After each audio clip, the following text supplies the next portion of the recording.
नमस्कार बच्चों। तो चैप्टर नंबर 11 की वीडियो नंबर 2, वीडियो नंबर 1 में हमने कार्य से रिलेटेड जितनी भी बातें थी वो सब कर ली थी। क्या होता है, कैसे करके नेगेटिव पॉजिटिव जीरो कब कब होता है, ये सब हमने बातें कर ली थी। ठीक है, अब देखो इस वीडियो में मैंने पिछली वीडियो में मैंने आपको ये बोला था कि ऊर्जा को लेकर हम 2 वीडियोस बनाएंगे। तो ये ऊर्जा को लेकर उसकी पहली वीडियो है और चैप्टर की सेकेंड वीडियो है। ठीक है, तो इसमें हम बेसिक बातें करेंगे ऊर्जा को लेकर के, ऊर्जा होती क्या है, कितने प्रकार की जो हमारी ऊर्जा हैं वो कितने प्रकार की होती हैं, और 2 मेन डेरिवेशंस इसी वीडियो के अंदर हम कंप्लीट करेंगे जो हमारी गतिज ऊर्जा की है और हमारी स्थितिज ऊर्जा की है। ठीक है, उसके ऊपर कुछ अच्छे न्यूमेरिकल्स मैं आपको कराऊंगा इसी वीडियो के अंदर। ठीक है, तो ये वीडियो कम से कम 1 घंटे की होने वाली है, तो आप आराम से इसको देखना है। चलो सबसे पहले स्टार्ट करते हैं ऊर्जा। ऊर्जा होता क्या है, देखो यार किसी भी कार्य को करने की क्षमता को ऊर्जा कहते हैं। ठीक है, आप अगर कोई भी काम कर रहे हो तो आप किस क्षमता की वजह से आप किसी काम को कर पा रहे हो, आपके अंदर ऐसी क्या खूबी है कि आप उस काम को कर पा रहे हो, उसे हम क्या कहते हैं, ऊर्जा कहते हैं। ठीक है, जो आपकी क्षमता है काम को करने की उसे हम ऊर्जा कहेंगे। ये इसकी छोटी सी परिभाषा है।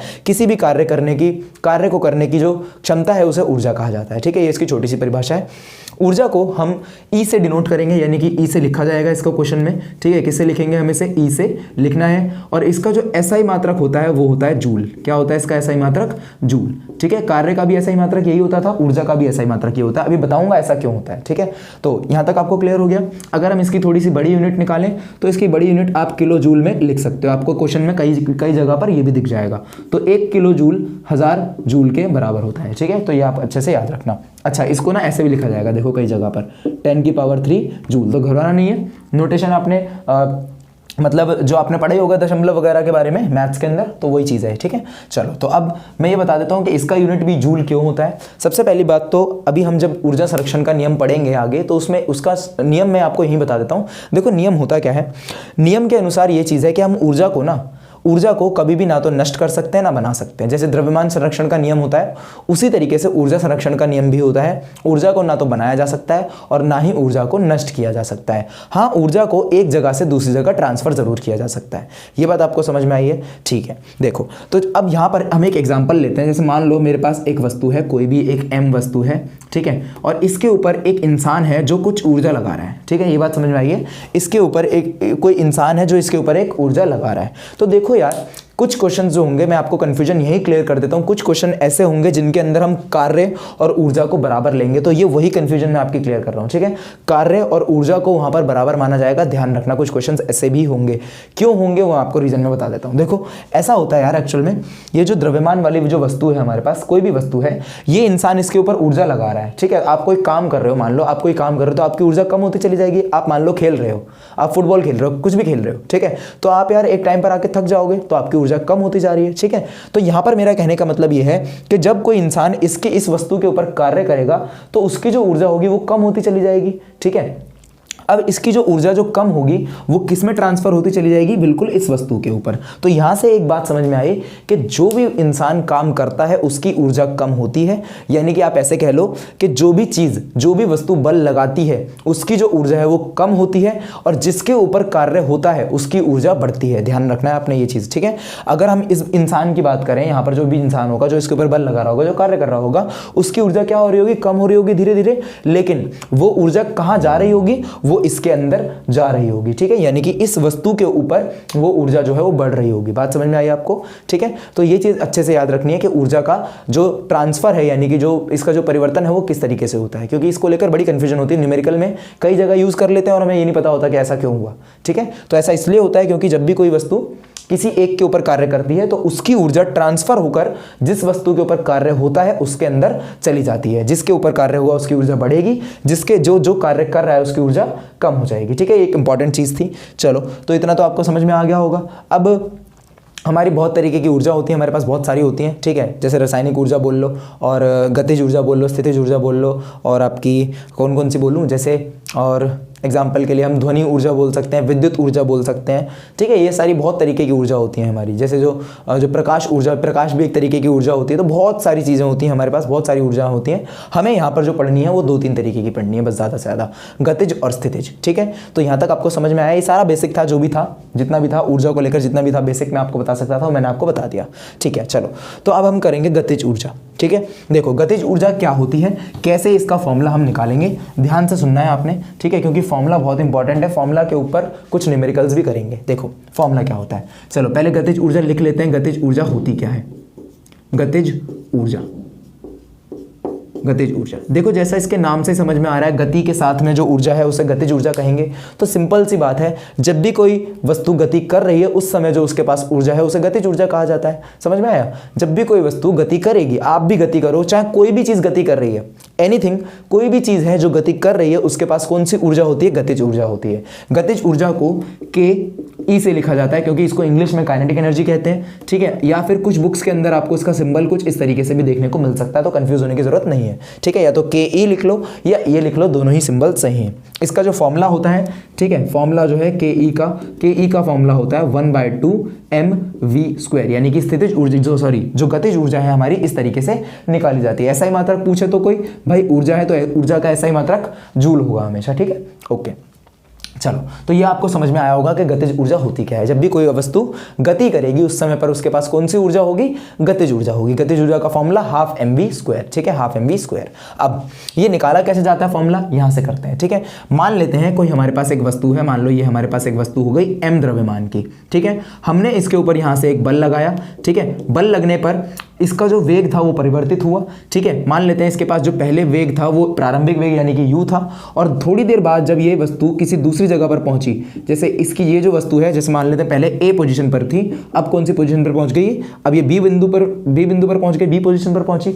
तो इस समय पर जो इसका वेग होगा वो अंतिम वेग होगा, जिसे हम v लिखेंगे। बात समझ में आ रही है आपको? हमने यहाँ से बल लगाया, भाई बल क्या कर सकता है, किसी का जो वेग है उसे परिवर्तित कर सकता है, तो हमने पढ़ रखा है, बल किसी वस्तु का वेग परिवर्तित कर सकता है, ठीक है। आप फुटबॉल को लात मारो, फुटबॉल रुकी हुई थी, आपने लात मारी, उसके अंदर वेलोसिटी यानी कि उसका जो वेग था उसकी स्पीड बढ़ गई, सिंपल सी बात है, ठीक है। तो हमने क्या करा, इसके ऊपर एक बल लगाया, बल लगाने पर जो इसका वेग था, प्रारंभिक वेग था, वो कितना था, u था, और अंतिम वेग कितना हो जाएगा, इसके ऊपर v हो जाएगा। मान लेते हैं कि यहाँ से जो a से लेकर b तक की जो दूरी है, ये जो a से लेकर b तक की जो दूरी है, ये जो है s मीटर है, यानी कि इस वस्तु का जो विस्थापन हुआ है वो कितना हुआ है, s मीटर हुआ है। और इसका जो द्रव्यमान है वो आपने किलोग्राम में रखना है, ध्यान रखना है हमेशा, ठीक है। किलोग्राम में रखेंगे, जब हम गतिज ऊर्जा की गणना करेंगे यानी कि निकालेंगे उसे, हम क्या करेंगे, किलोग्राम में रखेंगे। और क्वेश्चन आपके सामने ऐसे ही आएगा कि जो गतिज ऊर्जा है उसकी गणितीय रूप से गणना कीजिए, यानी कि कैलकुलेशन करो उसकी मैथमेटिकली, ठीक है। गणितीय रूप से क्या करना है आपको, उसकी गणना करनी है। तो ये वही चीज है, ऐसे करके क्वेश्चन आएगा, तो आपको यही लिखना पड़ेगा सब कुछ।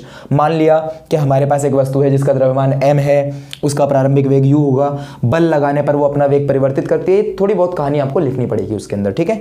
तो मान लिया हमने मान लिया कि हमारे पास एक वस्तु वस्तु है जिसका द्रव्यमान m है, हमने उसके ऊपर एक बल लगाया, बल लगाने पर उसका जो वेग था वो u से परिवर्तित होकर क्या हो गया, v हो गया, ठीक है। ओके, इसका जो विस्थापन हुआ वो a से लेकर b तक कितना था, s मीटर था, ठीक है। तो इसके ऊपर होने वाला कार्य क्या होगा ये बताना है हमें। तो कार्य क्या होता है, कार्य कैसे निकालते हैं, कार्य होता है W = F × S, F ये रहा और S ये रहा, ये तो कर रहे थे हम, ये तो बताया था मैंने आपको लास्ट वीडियो में। कार्य क्या होता है भाई, उसके ऊपर जो बल लगा वो और उसका जो विस्थापन हुआ वो, दोनों को गुणा कर दो, दोनों का जो गुणनफल होगा वो कार्य होगा, ठीक है। तो कार्य का फॉर्मूला क्या हुआ, W = Fs, ठीक है। यहां तक हमें समझ में आया।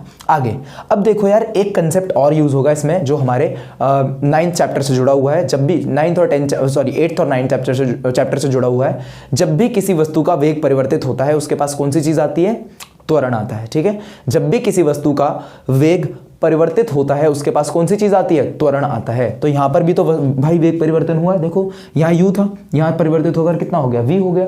तो इसके पास भी एक आया होगा, यानी कि इसका मतलब जो है इसके पास कोई त्वरण भी होगा, ठीक है। इसके त्वरण को, अब जो चीजें यहाँ पर है ना, मैं उनको लिख लेता हूँ। पहले तो हमारी इस इक्वेशन को हम बोल देते हैं 1, यानी कि ये हमारी मेन इक्वेशन है और ये हमारी पहली इक्वेशन है। डेरिवेशन करा रहा हूँ मैं आपको, गणना कर रहे हैं, ऊपर टॉपिक डाल लेना, गतिज ऊर्जा की गणितीय रूप से गणना, ठीक है, ये लिख लेना, ठीक है। इसके ऊपर टॉपिक डाल लेना, ये फॉर्मूला पहले लिख लेना, इसके बाद ये डालना, मतलब यहाँ पर डालोगे आप टॉपिक, गणितीय रूप से गणना, ठीक है। ओके चलो, तो W = क्या हो गया, यहाँ पर Fs हो गया, ठीक है। ये हमारी पहली इक्वेशन आ गई। भाई अब देखो हमारे पास इसमें क्या क्या मिल रखा है हमें। सबसे पहले तो हम देखें तो इस वस्तु का जो द्रव्यमान है, द्रव्यमान कितना है यहाँ पर, अगर हम द्रव्यमान देखेंगे तो द्रव्यमान है m किलोग्राम, ये तो मैंने आपको पहले बता दिया, जो वस्तु है उसको हमने क्या माना है, m किलोग्राम वाली मानी है, ठीक है।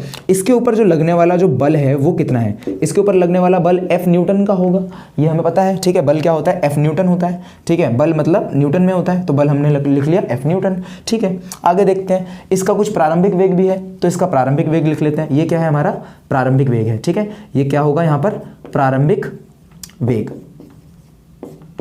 प्रारंभिक वेग। तो प्रारंभिक वेग इसके ऊपर कितना होगा, u होगा इसका प्रारंभिक वेग, तो हमने क्या लिख दिया यहाँ पर, u लिख दिया, ठीक है। u मीटर प्रति सेकंड, u मीटर प्रति सेकंड, ठीक है। और इसी प्रकार इसका कुछ अंतिम वेग भी होगा, ठीक है। अंतिम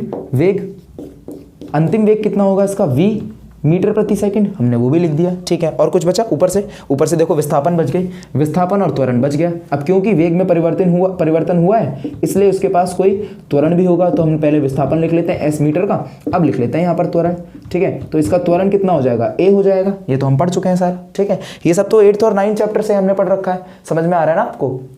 एक वस्तु थी, उसके ऊपर बल लगाया, उसका जो वेग था u से परिवर्तित होकर v में हो गया, उसकी विस्थापन s मीटर हुई, उसका द्रव्यमान आपने kg में रखना, वही सब तो लिखा है। वस्तु का द्रव्यमान m किलोग्राम, बल कितना है यहाँ पर, F न्यूटन का बल लग रहा है, प्रारंभिक वेग कितना है यहाँ पर, u मीटर प्रति सेकंड है, और अंतिम वेग कितना है यहाँ पर, v मीटर प्रति सेकंड है, विस्थापन s मीटर है, और त्वरण कितना है इसके ऊपर, a है। और ये त्वरण नियत त्वरण होगा, ध्यान रखना है आपको, ठीक है। ये त्वरण कैसा होगा यहाँ पर, नियत त्वरण होगा, यानी कि ये त्वरण बदलेगा नहीं, ये बात याद रखना है, ठीक है। ये त्वरण नियत त्वरण होगा, ठीक है। अब इतनी बात तो हमें समझ में आई, ओके। अब देखो यार, u v s और a, इनके बीच में कोई रिलेशन होता है, क्या रिलेशन होता है इनके बीच में, यानी कि कोई संबंध है इनके बीच में। गति का तीसरा समीकरण याद रखो, गति का तीसरा समीकरण क्या होता है, तो यहां लिख लेते हैं, यहां लिखते हैं गति के समीकरण के अनुसार। गति का तीसरा समीकरण क्या होता है, गति का तीसरा समीकरण होता है 2as equals to v square minus u square, यही होता है गति का तीसरा समीकरण, ठीक है। 2as equals to v square minus u square, ये बात समझ में आई है आपको। गति का तीसरा समीकरण क्या होता है, 2as equals to v square minus u square. हमारे पास ये सारी चीजें हैं, तो हम यहाँ पर इसको लिख लेते हैं। अगर हम यहाँ से s की वैल्यू निकालें, चलो मैं इसको थोड़ा सा नीचे लिख देता हूँ, ठीक है। अगर हम यहाँ पर देखें तो हमारे पास प्रारंभिक वेग भी है, v भी है, s भी है और a भी है। तो अगर हम इसमें लगाना चाहें तो हम इसमें लगा सकते हैं 2as equals to v square minus u square, ये हमने इसमें गति का तीसरा समीकरण लगा दिया। बात समझ में आई आपको। अगर हम यहाँ से अब s की वैल्यू निकालें तो s क्या निकलेगा, देखो s 2a नीचे चला जाएगा, तो ये हो गया v square minus u square upon में 2a, ठीक है। यहाँ पर क्या आ गया, 2a आ गया, ठीक है। ये हमारी जो है हमारी सेकंड इक्वेशन हो गई, इसको हम बोल देते हैं हमारी सेकंड इक्वेशन। अभी पता चल जाएगा हम क्यों कर रहे हैं, ठीक है, क्यों कर रहे हैं समझ में आ जाएगा अभी आपको। चलो, तो अब हमारे पास अगर हम 9 चैप्टर में जाएं तो 9 चैप्टर के अकॉर्डिंगली हमारे पास जो बल का फॉर्मूला होता है वो क्या होता है, जिस भी जैसे मान लो कोई m द्रव्यमान वाली वस्तु है, उसका विस्थापन जो है, मतलब उसके पास एक a का त्वरण है, तो हम उसका जो बल है कैसे निकाल सकते हैं, m मल्टीप्लाइड बाय a निकाल सकते हैं। भाई कोई वस्तु, कोई m द्रव्यमान वाली वस्तु a नियत त्वरण से मतलब त्वरित है, यानी कि उसके पास जो त्वरण है वो a का है, ठीक है। a मीटर प्रति सेकंड स्क्वायर का उसके पास त्वरण है, तो उसका जो बल है इस तरीके से निकाला जा सकता है, तो हमने वो लिख लिया। इसको हम बोल देते हैं क्या, हमारी थर्ड इक्वेशन। हमें पता है कि ये चीज होती है हमारे पास। अब देखो ध्यान से, अगर इन दोनों वैल्यूज को उठाकर हम इस फॉर्मूला में रखें, देखो अगर f को ma यहां रखा जाए, s को इसकी जगह पर रखा जाए, तो हमारे पास एक चीज निकल के आएगी, वो क्या होगा देखते हैं, ठीक है। रखते हैं यहां पर, ठीक है, लिखते हैं सेकंड और थर्ड को किस में रखने पर, फर्स्ट में रखने पर, यानी कि पहली इक्वेशन में आप इसे रख दो, ठीक है। रखने पर क्या मिलेगा हमें, ठीक है। देखो क्या मिलेगा, अगर हम सेकंड और इसको रखें तो यहां से, मैं इसको मिटा दूं, आपने लिख लिया होगा, ये मिटा लेना, ठीक है, सॉरी लिख लेना। चलो, तो यहां पर हम इसको लिख लेते हैं, ये हमारा यहां पर हो गया। W इक्वल्स टू f की वैल्यू क्या है भाई, f की जगह पर क्या लिखना है हमें, f की जगह पर लिखना है ma, यहां लिख लिया ma मल्टीप्लाई। s की जगह पर मुझे क्या लिखना है, s की जगह पर मुझे लिखना है v square minus u square बटे में कितना 2a, ठीक है। तो देखो a से a कटा, यहां से जो वैल्यू आई, कार्य की जो वैल्यू आई वो आई 1/2 mv² माइनस u²। ठीक है, तो ये चीज क्या है, इसे हम बोलते हैं कार्य ऊर्जा प्रमेय। क्या बोलते हैं इसे, ये जो हमने पूरा निकाला है इस चीज को हम बोलते हैं कार्य ऊर्जा प्रमेय। अगर आप यहां तक फॉर्मूला छोड़ोगे तो ये आपका कार्य का फॉर्मूला है। ठीक है, और एक बात याद रखो जो मैं बोलने वाला हूं, ध्यान से सुनना इस बात को, किसी भी चीज का जो कार्य है वो उसकी गतिज ऊर्जा में परिवर्तन से निकाला जा सकता है। किसी भी चीज का कार्य, ठीक है, किसी भी वस्तु के ऊपर कितना कार्य हुआ है वो उसकी गतिज ऊर्जा में परिवर्तन के बराबर होता है। ठीक है, क्या बोला मैंने, किसी भी वस्तु के ऊपर होने वाला कार्य उसकी गतिज ऊर्जा में परिवर्तन के बराबर होता है। ठीक है, तो ये उसकी गतिज ऊर्जा में परिवर्तन ही तो है। ठीक है, चाहो तो देख लो, ये 1/2 mv² है और ये u² है। ठीक है, अगर हम इसको ऐसे लिख लें, तो w को ऐसे नहीं लिखा जा सकता, 1/2 mv² माइनस 1/2 mu², अंदर मल्टीप्लाई कर दो, ब्रैकेट में मल्टीप्लाई कर दो, तो ये देखो ये कौन सी ऊर्जा है, ये उसकी अंतिम गतिज ऊर्जा है और ये उसकी प्रारंभिक गतिज ऊर्जा है। तो हम क्या निकाल रहे हैं भाई, दोनों में परिवर्तन ही तो निकाल रहे हैं। परिवर्तन ऐसे ही तो निकाला जाता है, अंतिम में से आप जो प्रारंभिक है उसे माइनस कर दो। हमेशा परिवर्तन ऐसे तो निकालते आए हम, 8, 9, 10 जितने भी चैप्टर अभी तक हमने पढ़े हैं फिजिक्स में, अंतिम वाले को जो परिवर्तन है उसे ऐसे तो निकाला है। तो कार्य किसी भी वस्तु की गतिज ऊर्जा में परिवर्तन के बराबर होता है। बात समझ में आई आपको, कार्य किसी भी वस्तु की गतिज ऊर्जा में परिवर्तन के बराबर होता है और इस चीज को हम बोलते हैं कार्य ऊर्जा प्रमेय। क्या बोलते हैं इस चीज को, कार्य ऊर्जा प्रमेय। ठीक है, चलो तो इतना तो आपने नोट कर लिया होगा, इसे भी नोट कर लो फटाफट से। ठीक है, अब मैं यहां से आगे इसकी डेरिवेशन जो है आगे कैसे करते हैं वो सब बताने वाला हूं। ठीक है, चलो तो नोट कर लिया। ठीक है, चलो देखो तो आपने नोट कर लिया होगा। ओके, चलो तो आगे देखते हैं, फिर आगे क्या करेंगे। आगे हमने क्या करना है, अब देखो यार, कोई भी वस्तु जो है जब विराम अवस्था से चलना शुरू करती है तो उसका प्रारंभिक वेग क्या होता है। कोई भी वस्तु जब विराम अवस्था से चलना शुरू करती है तो उसका प्रारंभिक वेग क्या होता है, 0 होता है। ये तो हमने पढ़ रखा है, क्योंकि ये वस्तु विराम अवस्था से चलना शुरू हुई थी तो इसका प्रारंभिक वेग क्या होगा, 0 होगा। तो यहाँ से अगर हम इस फॉर्मूला के अंदर 0 रखें, अगर हम यहाँ पर 0 रख दें तो ये तो पूरा 0 हो गया। ये चीज़ तो पूरी 0 हो गई ना यार, ये वैल्यू तो पूरी 0 हो गई। तो हमारे पास क्या बचा, हमारे पास बचा W = 1/2 mv², और ये W कुछ और नहीं बल्कि क्या होता है, हमारा काइनेटिक एनर्जी यानी कि गतिज ऊर्जा होता है। अभी बताया था मैंने, W को हम काइनेटिक ऊर्जा यानी कि जो गतिज, देखो काइनेटिक ऊर्जा, तो W को हम गतिज ऊर्जा कब बोलेंगे ये मैंने आपको अभी बताया था थोड़ी देर पहले। ठीक है, तो आपको माइंड से कंफ्यूजन हट गई होगी मेरे हिसाब से। अगर मैं मान लो ये डायरेक्टली कर देता तो आपको समझ में नहीं आता। ठीक है, समझ में नहीं आता। तो क्यों करा है ऐसा, क्योंकि भाई किसी भी वस्तु के ऊपर होने वाले कार्य की जो ऊर्जा है वो बढ़ती है। जिस वस्तु के ऊपर कार्य हो रहा है उसकी ऊर्जा बढ़ती है, जो वस्तु कार्य कर रही है उसकी ऊर्जा कम होती है। ठीक है, तो आपको गतिज ऊर्जा का फॉर्मूला निकालना आ गया होगा, किस प्रकार हम गतिज ऊर्जा का जो फॉर्मूला है वो निकाल सकते हैं। ठीक है, अब इसके ऊपर कुछ बढ़िया न्यूमेरिकल्स करेंगे, 2-3 जो आपके एग्जाम में आपसे पूछे जाते हैं ज़्यादातर। ठीक है, इससे पहले 2-3 रिजल्ट्स हैं, मैं आपको बता देता हूं। देखो कभी कभी ऐसा होता है, मान लो आपको क्वेश्चन में 1-2 नंबर के क्वेश्चन आ सकते हैं कि ऐसे पूछ लिया जाएगा, अगर वस्तु के द्रव्यमान को दुगना कर दिया जाए, तो गतिज ऊर्जा पे क्या असर पड़ेगा। सबसे पहली बात तो ये समझो कि गतिज ऊर्जा जो है, ठीक है, काइनेटिक एनर्जी जो है, ये मास के कैसे होती है, बिल्कुल अनुक्रमानुपाती होती है। यानी कि अगर आप इसे बढ़ाओगे तो ये भी बढ़ेगा, ठीक है, या इससे बढ़ाओगे तो ये भी बढ़ेगी। ये बात समझ में आई है। आप द्रव्यमान को बढ़ाओगे तो काइनेटिक एनर्जी यानी कि जो गतिज ऊर्जा है ये बढ़ेगी, द्रव्यमान बढ़ाओगे तो गतिज ऊर्जा बढ़ेगी। अगर आप इसे डबल करोगे तो यार ये भी डबल हो जाएगा। समझ में आ रहा है। अगर आप द्रव्यमान को डबल करोगे, दुगना करोगे, तो गतिज ऊर्जा भी डबल होगी, दुगनी हो जाएगी। अगर आप द्रव्यमान को 4 गुना करोगे, ये भी 4 गुना, 8 गुना इसको करोगे, ये भी 8 गुना। ठीक है, बात समझ में आई है। ठीक है, जो v है, v का थोड़ा सा अलग रिलेशन होता है, ध्यान रखना है। v के स्क्वायर के अनुक्रमानुपाती होती है, यानी कि उसके स्क्वायर के। अगर हम मान लो v को दुगना कर दें, ठीक है, हमने क्या कर दिया, v को दुगना कर दिया, तो यहाँ पर क्या हो गया, 2v² हो जाएगा। ध्यान से देखो, 2v² हो जाएगा। अगर हम यहाँ से फॉर्मूला देखें तो कितना आ जाएगा, 4v² नहीं आ जाएगा ये। तो गतिज ऊर्जा जो हो गई यार 4 गुना बढ़ गई। समझ गए, मतलब इसके स्क्वायर टाइम्स बढ़ेगी, ये समझ लो। ठीक है, v जितना बढ़ाओगे उसका स्क्वायर करके आपको आंसर देना है। जैसे मान लो मैं आपसे पूछूं, मैंने वेग को 3 गुना बढ़ा दिया, तो आप क्या आंसर दोगे, गतिज ऊर्जा कितनी बढ़ी, 9 गुना बढ़ी। मैंने 3 गुना वेग को बढ़ाया तो 3 का स्क्वायर 9 गुना गतिज ऊर्जा बढ़ गई। मैंने वेग को 4 गुना बढ़ाया, गतिज ऊर्जा 16 गुना बढ़ गई। ठीक है, समझ में आ रहा है, पक्का समझ में आ रहा है। मैंने वेग को 6 गुना बढ़ाया, ठीक है, 6 गुना बढ़ाया, गतिज ऊर्जा 36 गुना बढ़ेगी। समझ में आ रहा है। इस तरीके से हम निकालते हैं। कोई डाउट है, v को लेकर है, द्रव्यमान के साथ तो सेम चेंजेस होंगे, द्रव्यमान को 10 गुना बढ़ाओ, 15 गुना बढ़ाओ, 20 गुना बढ़ाओ, उतनी ही गुना बढ़ेगी, लेकिन v स्क्वायर के लिए थोड़ा सा अलग है, उसका स्क्वायर आपको देखना पड़ेगा, ठीक है, उसका वर्ग। बात समझ में आई आपको? ये कुछ रिजल्ट्स होते हैं जो इसके ऊपर निकाले जाते हैं, ठीक है। चलो तो यहाँ तक आपको समझ में आ गया होगा। अब इसके ऊपर कुछ न्यूमेरिकल्स करते हैं, ये चीज़ आप अच्छे से नोट कर लो। चलो यार अब इसके कुछ न्यूमेरिकल्स कर लेते हैं, ठीक है। हमने फॉर्मूला तो देख लिया किस तरीके से बनता है, इसके ऊपर कुछ न्यूमेरिकल्स करते हैं। तो मैंने 3 न्यूमेरिकल्स यहाँ पर लिखे हुए हैं जो ज़्यादातर बोर्ड जो आपके एग्जाम्स में पूछे जाते हैं। 10th क्लास को पढ़ाते पढ़ाते बोर्ड एग्जाम्स बोलने की आदत हो गई है, ठीक है। तो आपके एग्जाम्स में जो पूछे जाते हैं, तो ये पहले जो क्वेश्चन है ये तो 1 से 2 नंबर में आपको मिल सकता है, ये 3 नंबर में आपको मिलेगा, ठीक है। ये भी आपको 2 से 3 नंबर में मिल सकता है, ठीक है। चलो तो पहला क्वेश्चन करते हैं। पहला क्वेश्चन बहुत डायरेक्ट क्वेश्चन है, ध्यान से सुनना है आपको।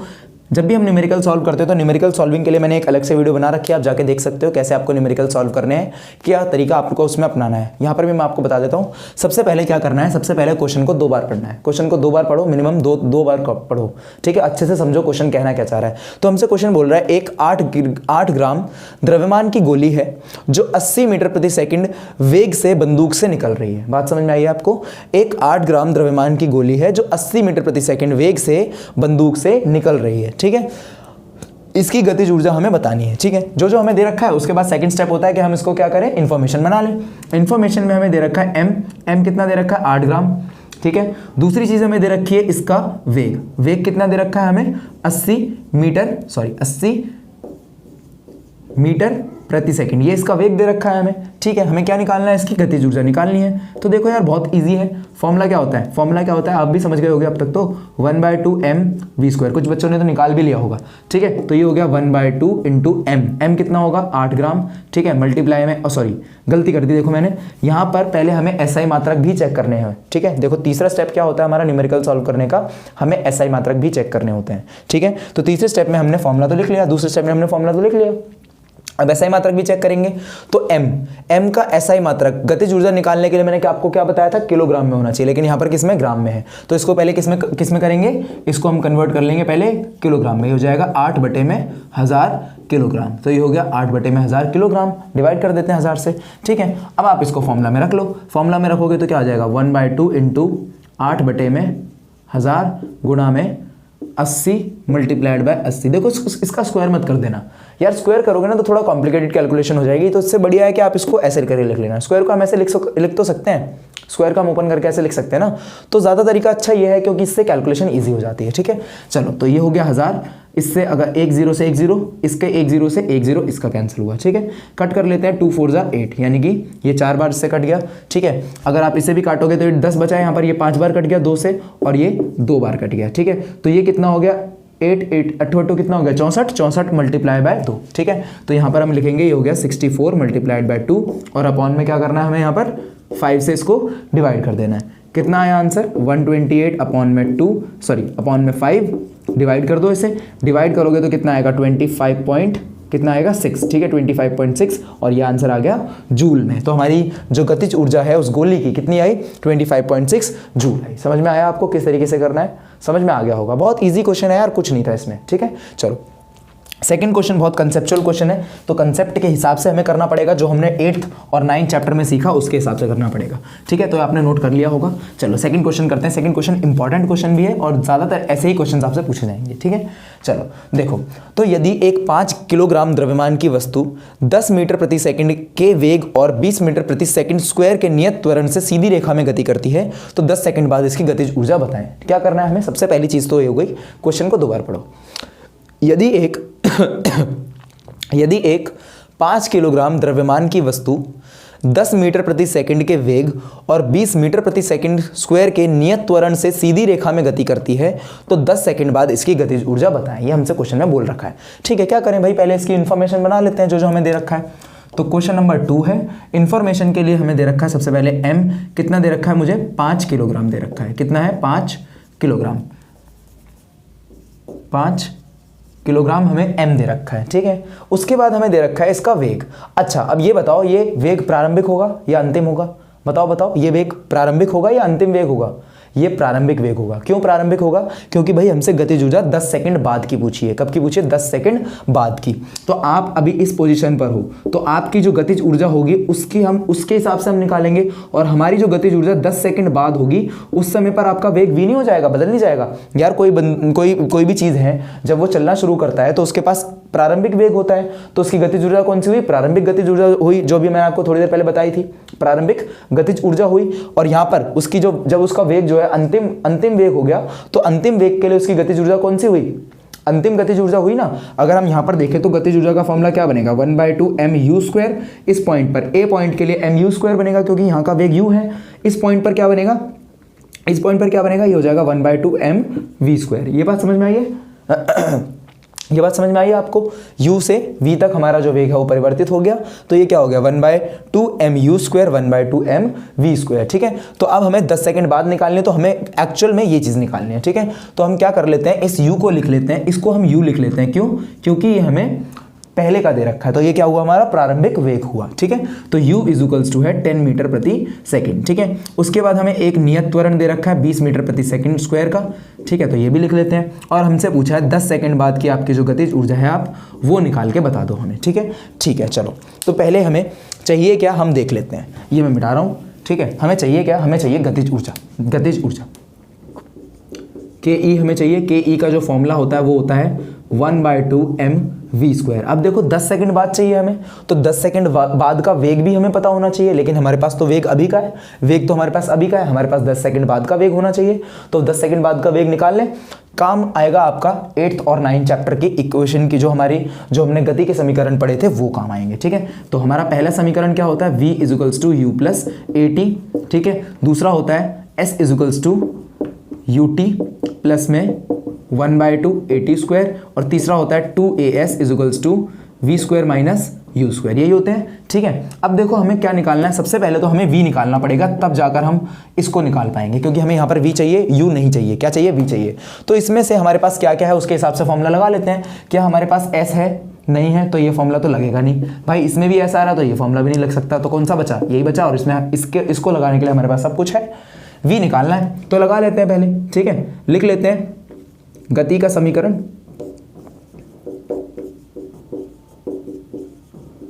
गति का समीकरण, गति का कौन सा समीकरण? v = u + at, यानी कि गति का पहला समीकरण। पहले इसके एसआई मात्रक चेक करो। अब एसआई मात्रक कौन कौन से हैं? द्रव्यमान किलोग्राम में है, u मीटर प्रति सेकंड में है, a मीटर प्रति सेकंड स्क्वायर में है, t सेकंड में। बिल्कुल करेक्ट है, कोई दिक्कत नहीं है। ठीक है, तो ये क्या हो गया? v = u 10 प्लस में 20 × 10। ठीक है, कितना हो गया यहाँ पर? 20 × 10 हो गया। ठीक है, ओके, करते हैं आगे। चलो, ये कितना हो गया? 10 प्लस में 200, तो ये आ गया आपका 210 मीटर प्रति सेकंड। ठीक है, ये आपका अंतिम वेग आ गया, यानी कि 10 सेकंड बाद जो वस्तु का वेग है वो कितना है? 210 मीटर प्रति सेकंड है। अब हमें चाहिए क्या? गतिज ऊर्जा चाहिए। बस आप तो निकाल लो, v मिल गया आपको, द्रव्यमान आपको दे ही रखा है। ठीक है, ये क्या हो गया? ke = 1/2 mv²। कितना आ गया यहाँ पर? 1/2 ऑफ, यहाँ पर आ जाएगा 5 गुणा में 5 है ना, 5 गुणा में कितना हो जाएगा? मैंने क्या बोला था आपको? उसका स्क्वायर मत कर देना गलती से भी, क्योंकि स्क्वायर से कॉम्प्लिकेशन बढ़ जाएगी, आपकी कैलकुलेशन में दिक्कत होगी। आपको क्या लिखना है इसको? आप ऐसे लिख लो 210। ठीक है, गुणा में 210। अब देखो कुछ कट तो रहा नहीं है यार, कुछ कट रहा होता तो हम काट लेते, कुछ कट नहीं रहा तो आप इसको सॉल्व कर लेना, मल्टीप्लाई डिवाइड करके आंसर निकाल लेना। ठीक है, जो आंसर आएगा आप अपने हिसाब से उसको लिखना। ठीक है, चलो तो कमेंट करके भी मुझे बताना कि इसका आंसर क्या आ रहा है। चलो, ये मैं आपके ऊपर छोड़ता हूँ, ये आप खुद करेंगे। थर्ड क्वेश्चन जो है, एक और इंपॉर्टेंट क्वेश्चन, थर्ड क्वेश्चन अच्छा क्वेश्चन है भी। ठीक है, जिसमें हम ये बात करेंगे कि हमारा जो है कार्य किस तरीके से परिवर्तित होता है। ये नोट कर लिया था ना? नहीं किया तो 10 सेकंड पीछे करो, फिर देखो कि नोट करो इसको जल्दी से। ठीक है, देखो तो थर्ड क्वेश्चन नंबर 3 है हमारा। क्वेश्चन नंबर 3 है, देखो क्वेश्चन नंबर 3 वही है जो मैंने आपको बताया था, जो हम ऊर्जा, जो कार्य ऊर्जा प्रमेय हमने अभी पढ़ी थी, उसके हिसाब से हमें थर्ड क्वेश्चन करना है। क्या दे रखा है हमें? किसी 2000 किलोग्राम द्रव्यमान वाली कार के वेग को 10 मीटर प्रति सेकंड से 20 मीटर प्रति सेकंड तक बढ़ाने में कितना कार्य होगा। सिंपल सी बात है यार, बहुत ईजी क्वेश्चन है। देखो u कितना दे रखा है हमें? 10 मीटर प्रति सेकंड दे रखा है, यानी कि जो पहले वेग है वो कितना है? 10 मीटर प्रति सेकंड है। अब u से बढ़ाकर हम वेग कर कितना रहे हैं? v कर रहे हैं ना, यानी कि भाई पहले प्रारंभिक वेग होगा, जो पहले होगा वेग वो प्रारंभिक, जो बाद में होगा वो अंतिम। ठीक है, तो आप अंतिम वेग कितना कर रहे हो? अंतिम वेग को आप कर रहे हो 20 मीटर प्रति सेकंड। लिख लेते हैं 20 मीटर प्रति सेकंड। और हमारा जो द्रव्यमान है वो कितना दे रखा है हमें? वो दे रखा है 2000 किलोग्राम। कितना दे रखा है? 2000 किलोग्राम दे रखा है। बहुत इजी क्वेश्चन है। चलो हमें निकालना क्या है? हमें निकालना है कार्य। तो कार्य होता क्या है? कार्य क्या होता है? गतिज ऊर्जा में परिवर्तन। गतिज ऊर्जा में परिवर्तन, तो गतिज ऊर्जा में परिवर्तन, या फिर हमने एक फॉर्मूला अभी पढ़ा था W = 1/2 mv² माइनस u²। यही तो निकलता है कार्य, यही तो होता है गतिज ऊर्जा में परिवर्तन, यही तो होता है भाई गतिज ऊर्जा में परिवर्तन, ये चीज़ तो है। अभी अगर हम फॉर्मूला लिख लें, देखो मैं आपको बता देता हूँ, मान लो हम ये फॉर्मूला लिख लें, अरे यार इस फॉर्मूला को हम ऐसे लिख लें 1/2 mv² माइनस 1/2 mu²। यहाँ से 1/2 m कॉमन ले लो, यही तो मिल जाएगा आपको, ठीक है, यही तो मिलेगा। ठीक है, चलो तो W कितना हो गया? यहाँ से W हो गया हमारा SI मात्रक बिल्कुल ठीक है, किलोग्राम मीटर प्रति सेकंड बिल्कुल ठीक है। ठीक है, तो ये हो गया हमारा 1/2 इंटू 2000, ठीक है, गुणा में V का स्क्वायर करोगे, यानी कि ये कितना हो गया? 20 का स्क्वायर माइनस यहाँ पर क्या हो जाएगा? 10 का स्क्वायर, ठीक है, 10 का स्क्वायर ब्रैकेट में। ठीक है, चलो कर लेते हैं। इसको करोगे तो ये बचेगा 1000 बच गया, काट दिया हमने इसको, इससे बच गया। और यहाँ पर कितना बचेगा? देखो 400 माइनस 100, ठीक है, तो 1000 इंटू 300 बचा। यहाँ पर कितना बच गया? 1000 इंटू में 300, तो आंसर कितना आया हमारा? ये आया 3, 1 2 और 3, 1 2 3 4, यानी कि 3 लाख जूल। ये हमारा आंसर आया कार्य का। तो इसके ऊपर कितने जूल का कार्य होगा? 3 लाख जूल का कार्य होगा। और इसको आप ऐसे ना लिख के इस तरीके से लिखना, 3 × 10⁵ जूल। इस तरीके से लिखोगे तो ज़्यादा अच्छा लगेगा, ये ज़्यादा इंप्रेसिव होता है, टीचर आपको मतलब आपकी तारीफ कर सकता है इसको लेकर। ठीक है, तो ये ज़्यादा इंप्रेसिव तरीका होता है, उसे पता होगा कि बच्चे को नॉलेज है, तो इसके हिसाब से आप इसको इस तरीके से लिखना। ठीक है, तो 3 लाख जूल को हम मल्टीप्लाई करेंगे तो 3 लाख आ जाएगा। ठीक है, 3 लाख जूल को जब आप ऐसे इस तरीके से लिखोगे तो ज़्यादा अच्छा रहेगा। समझ में आया आपको? तो ये हमारे 3 क्वेश्चन थे भाई, गतिज ऊर्जा को लेकर किस तरीके से आपसे क्वेश्चन पूछे जाते हैं एग्जाम में वो। ठीक है, तो अब जो है नेक्स्ट टॉपिक हमारा जो रहेगा वो रहेगा स्थितिज ऊर्जा। तो अब अपना स्थितिज ऊर्जा कर लेते हैं। देखो स्थितिज ऊर्जा जो है बहुत इजी सा टॉपिक है, इसमें ज़्यादा कुछ है नहीं, जो जितना भी था हमारा गतिज ऊर्जा के अंदर था। तो स्थितिज ऊर्जा होती क्या है? किसी भी वस्तु की स्थिति के कारण जो उसके पास ऊर्जा होती है उसे हम स्थितिज ऊर्जा कहते हैं। ये इसकी छोटी सी एक डेफिनेशन है। क्या है इसकी डेफिनेशन? किसी भी वस्तु के पास उसकी स्थिति के कारण जो ऊर्जा होती है उसे क्या बोला जाता है? स्थितिज ऊर्जा कहा जाता है। ये इसकी डेफिनेशन है। ठीक है, किसी भी वस्तु की स्थिति के कारण जो उसके पास ऊर्जा है उसे हम क्या बोलेंगे? स्थितिज ऊर्जा कहेंगे। ठीक है, इसको हम लिखेंगे किससे? इसको हम इंग्लिश में बोलते हैं पोटेंशियल एनर्जी, तो इसको हम PE से लिखते हैं। ठीक है, या फिर बुक्स में ऐसे भी लिखा होता है EP, कंफ्यूज होना नहीं है। दोनों का ही फॉर्मूला क्या होगा? दोनों का जो फॉर्मूला होता है वो होता है mg × h। अब ये फॉर्मूला आता कहाँ से हमें ये भी बताना है। ठीक है, देखो ज़्यादातर जो क्वेश्चन है आपकी जो NCERT के अंदर जो आपके सिलेबस में है वो आपको स्थितिज ऊर्जा जो दे रखी है वो एक ऊंचाई के लिए दे रखी है, यानी कि आपने एक ऑब्जेक्ट को लिया, यानी कि कोई वस्तु को लिया, उसे उठाकर एक ऊंचाई पर रख दिया, उसकी स्थितिज ऊर्जा हमें कैलकुलेट करनी है 9th क्लास के अंदर, यही है, इससे ज़्यादा नहीं है। देखो जैसे मान लेते हैं हमारे पास एक वस्तु है जो अभी कहाँ पर है? बिल्कुल ज़मीन पर रखी हुई है। इसका जो द्रव्यमान है वो कितना है? m द्रव्यमान है। इसका द्रव्यमान यहाँ पर भी किस में होगा? किलोग्राम में होगा। मान लेते हैं हमारे पास हमने इस वस्तु को उठाया। वस्तु को उठाने के बाद एक ऊंचाई पर, जो एक ऊंचाई है जिसको हमने h बोल दिया, ये जो ऊंचाई है इसको हमने क्या बोल दिया? h बोल दिया। इस ऊंचाई पर हमने जाकर इस वस्तु को रख दिया। क्या हुआ? यहाँ पर हमने इस ऊंचाई पर इस वस्तु को जाकर रख दिया। ठीक है, तो अब इसकी स्थिति पहले कुछ और थी, अब कुछ और है। तो स्थिति के कारण कौन सी ऊर्जा होती है? स्थितिज ऊर्जा होती है। इसके पास गतिज ऊर्जा तो आएगी नहीं, इसके पास गतिज ऊर्जा तो आएगी नहीं। ठीक है, क्योंकि हमने इसको रख रखा है, क्योंकि यार ये ऑब्जेक्ट तो रखा हुआ है ना, तो वेग तो इसका 0 होगा, तो वेग 0 होगा तो गतिज ऊर्जा कहाँ से आ जाएगी? समझ में आया आपको? तो यहाँ पर वेग क्या होगा? 0 होगा।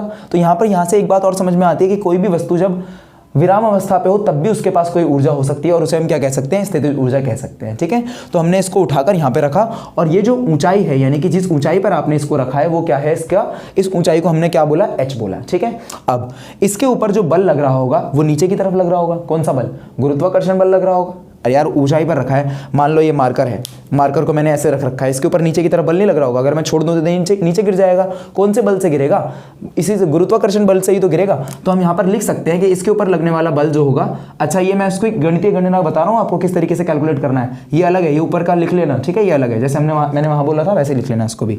तो यहाँ पर जो बल लगेगा वो कितना हो जाएगा? यहाँ पर जो बल होगा वो कितना होगा? चलो बल से पहले हम ये बात करते हैं कि इसके ऊपर कार्य कितना हुआ होगा। कार्य कितना हुआ होगा?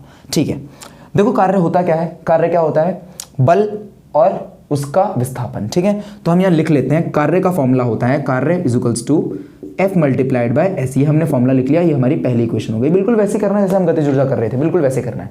तो यहाँ पर जो बल होगा, बल क्या लगेगा यहाँ पर बताओ, बल क्या लगेगा यहाँ पर, mg लगेगा, ये हमें पता है बल mg लगेगा भाई, नीचे की तरफ लगेगा। तो g क्या होता है, g हमारा गुरुत्वीय त्वरण होता है, ठीक है। तो जब भी कोई वस्तु ऊपर की तरफ या नीचे की तरफ यानी कि गुरुत्वाकर्षण के विरुद्ध या मतलब उसी की दिशा में गति करती है, तो उसके पास जो त्वरण होता है वो कौन सा त्वरण होता है, जी होता है। ए तो होता नहीं है, ए ऐसी लाइन के लिए होता है और जी इस लाइन के लिए होता है, समझ गए आप। ए कब यूज करना है आपको, जब कोई वस्तु इस तरीके से चले, जी कब यूज करना है, जब ऊपर या नीचे चलेगी, ठीक है, तब हमें जी यूज करना है, ठीक है। तो चलो यहाँ से जो हमारा जो एफ होगा वो क्या होता है, एम ए होता है, लेकिन अभी ए क्या था यहाँ पर, जी के बराबर था, हमने इसको क्या लिख लिया, एम जी लिख लिया।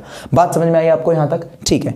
अब इसका जो विस्थापन होगा यार, इसका जो विस्थापन है ध्यान से देखो, मान लो अगर मैं इस मार्कर को यहाँ रखूं, इस मार्कर को मैं उठाकर यहाँ ले आऊं, तो इसका विस्थापन यही होगा इस पॉइंट से इस पॉइंट तक। जैसे मान लो ये ए पॉइंट पर था और बी पॉइंट पर ये पहुंच गया, तो ये इसका विस्थापन होगा, ठीक है। विस्थापन होता है क्या है, दो बिंदुओं के बीच का सबसे कम डिस्टेंस, यानी कि सबसे कम दूरी दो बिंदुओं के बीच की, दो बिंदुओं की सबसे कम दूरी को विस्थापन कहते हैं। तो यहाँ पर इस बिंदु के बीच की और इस बिंदु के बीच की सबसे कम दूरी क्या है, h है। तो हम यहाँ पर कह सकते हैं कि इसका विस्थापन किसके बराबर है, h के बराबर है, ठीक है। तो हमारा अगर हम इन दोनों चीजों को इसमें रख दें, ये क्या हो गई हमारी सेकंड इक्वेशन हो गई, इसको आप बोल लो हमारी थर्ड इक्वेशन।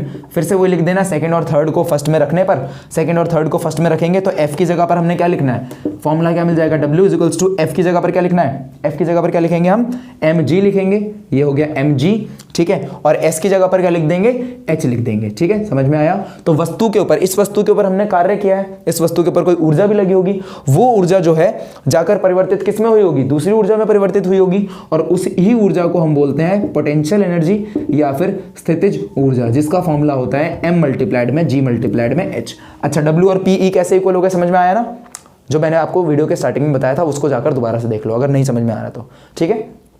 क्यों हुआ, क्योंकि जिस वस्तु के ऊपर कार्य होता है उसकी जो ऊर्जा है वो बढ़ती है, कार्य के साथ साथ उसकी ऊर्जा बढ़ती रहती है। तो इसका जो कार्य है किस में परिवर्तित हो गया, पूरा स्थितिज ऊर्जा में परिवर्तित हो गया। तो आंसर क्या आया हमारा, mgh, ठीक है। आपकी जो 9th क्लास है इसके अंदर बस यही है, किसी भी ऑब्जेक्ट को हम ऊपर की तरफ रख रहे हैं, ठीक है, और उसकी स्थितिज ऊर्जा जो है हमें निकालनी है, समझ में आया आपको, ठीक है। अब देखो यार, ये जो स्थितिज ऊर्जा होती है ना, ये रास्ते के ऊपर डिपेंड नहीं करती, रास्ते के ऊपर डिपेंड नहीं करती, ठीक है। आप किसी भी चीज़, जैसे मार्कर है, मैं इसे यहाँ ले जाऊँ, पहले यहाँ ले जाऊँ, फिर ऐसे करके ऊपर की तरफ ले जाऊँ, तो इसके रास्ते पर डिपेंड नहीं करेगी, ठीक है। जैसे आपकी बुक में एक एग्जांपल दे रखा है, आप किसी ऑब्जेक्ट को उठाओ, उसे सीधा ले जाकर ऊपर रख दो, आप किसी ऑब्जेक्ट को उठाओ, सीधा ले जाकर ऊपर रख दो, और इसी ऑब्जेक्ट को आप एक ऐसे करके इस तरीके से एक रास्ते से ऊपर की तरफ ले जाओ, ठीक है। आपकी बुक में डायग्राम होगा, देख सकते हो आप इस डायग्राम को, इस तरीके से इस ऑब्जेक्ट को यहाँ पर ले जाकर रखो, तो रास्ते से स्थितिज ऊर्जा के ऊपर कोई फर्क नहीं पड़ेगा। किससे फर्क पड़ता है, इससे फर्क पड़ेगा, सिर्फ इस चीज के ऊपर फर्क पड़ेगा, या ठीक है, इस चीज से फर्क पड़ेगा सिर्फ। अगर उसका द्रव्यमान कांस्टेंट है, यानी कि उसका द्रव्यमान अगर स्थिर है, तो द्रव्यमान मत बदल देना, ठीक है। h बदलोगे तो जो स्थितिज ऊर्जा है वो बदलेगी, h बदलोगे तो स्थितिज ऊर्जा बदलेगी, ठीक है। यानी कि पोटेंशियल एनर्जी चेंज होगी, किसके साथ साथ, अगर हमने h को बदल दिया तो हमारी स्थितिज ऊर्जा क्या हो जाएगी, बदल जाएगी, ठीक है। इसके ऊपर डिपेंड करता है, ये डिपेंड नहीं करता कि आप इसको किस हाइट से ऊपर की तरफ लेके जा रहे हो, यानी कि किस रास्ते से ऊपर की तरफ ले जा रहे हो, ये डिपेंड नहीं करता। समझ में आया ना आपको, ठीक है। चलो अब एक दो न्यूमेरिकल्स इसके ऊपर करेंगे, और ज़्यादा इसके ऊपर टफ न्यूमेरिकल्स आते नहीं हैं, और उसके बाद ये वीडियो खत्म करेंगे, ठीक है। चलो, तो इतना आप नोट कर लो। स्थितिज ऊर्जा को लेकर दो एग्जांपल्स लिए मैंने, दो क्वेश्चंस लिए हैं जो ज़्यादातर आपसे पूछे जाते हैं और इंपॉर्टेंट क्वेश्चंस हैं। मैं ये नहीं कह रहा कि यही पेपर में आएंगे, ठीक है। हाँ, ऐसे क्वेश्चंस आपसे पेपर में पूछे जाते हैं, और आप बेसिक क्वेश्चंस की भी प्रैक्टिस बहुत अच्छे से करना। खैर, न्यूमेरिकल्स को लेकर एक अलग वीडियो में बनाऊंगा, जिसमें हर तरीके के न्यूमेरिकल्स मैं आपको यहाँ पर सॉल्व करवाऊंगा इस चैप्टर को लेकर, उसमें ही हम बैक एक्सरसाइज के भी क्वेश्चन करेंगे। चलो खैर, पहले ये दो क्वेश्चन करते हैं हमारे। देखो, पहला क्वेश्चन हमें बोल रहा है, पहला क्वेश्चन है क्या, पहले क्वेश्चन में हमें बोला है कि एक 40 किलोग्राम का एक लड़का है जो 200 मीटर लंबी रस्सी पर ऊपर की तरफ चढ़ रहा है, ठीक है, ऊपर चढ़ रहा है वो 200 मीटर लंबी रस्सी है, उस पर ऊपर वो चढ़ रहा है। इसके द्वारा किया गया कार्य बताएं, इसके द्वारा कितना कार्य किया जाएगा, पहले तो हमें ये बताना है।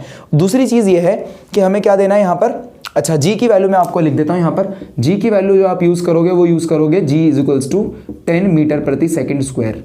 देखो, ये आपको क्वेश्चन में दिया जाएगा, जी की वैल्यू आपको क्वेश्चन में दी जाएगी, कितनी यूज़ करनी है, 9.8 यूज़ करनी है, या आपको 10 यूज़ करनी है, आपको क्वेश्चन में दिया जाएगा। ठीक है, चलो तो यहाँ पर हमने 10 ले ली कैलकुलेशन इजी बनाने के लिए। तो हमें क्या दे रखा है, यहाँ पर हमें बोल रखा है कि इसके द्वारा किया गया कार्य बताना है तथा इसकी स्थितिज ऊर्जा में वृद्धि ज्ञात करें, यानी कि इसकी जो ऊर्जा है वो कितनी बड़ी है, हमें ये भी बताना है। देखो ऊर्जा कितनी बढ़ती है ये तो मैंने आपको बता दिया, ये किसके बराबर होता है, कार्य के बराबर होता है। तो यानी कि जो हम कार्य निकालेंगे वही स्थितिज ऊर्जा होती है, या तो हम स्थितिज मतलब दोनों में से कोई भी एक चीज निकाल सकते हैं, या तो स्थितिज ऊर्जा निकाल लो या फिर कार्य निकाल लो, दोनों में से कोई एक चीज निकाल लो। तो कार्य निकाल लेते हैं, कार्य का फॉर्मूला भी हमने पढ़ा था अभी, कार्य इज इक्वल्स टू क्या होता है, mgh, ये फॉर्मूला भी हमने पढ़ा था। और इसी को हम क्या बोलते हैं, इसी को तो हम स्थितिज ऊर्जा भी तो बोलते हैं, सेम फॉर्मूला होता है दोनों का, अभी पढ़ा तो था पीछे। ठीक है, कार्य और स्थितिज ऊर्जा क्या होती है, बराबर ही तो होती है। ठीक है, मैंने बोला था ना कि हम क्यों बराबर रखते हैं, तो ये देखो समझ में आ गया आपको। तो यहाँ पर m कितना दे रखा है, हमें m दे रखा है भाई कितने किलोग्राम, 40 किलोग्राम हमें m दे रखा है। उसके बाद जो रस्सी है वो कितने मीटर लंबी है, वो है 200 मीटर लंबी, यानी कि जो हमें हाइट है, लड़का जो होगा वो 200 मीटर तक ऊपर तक ही चढ़ पाएगा।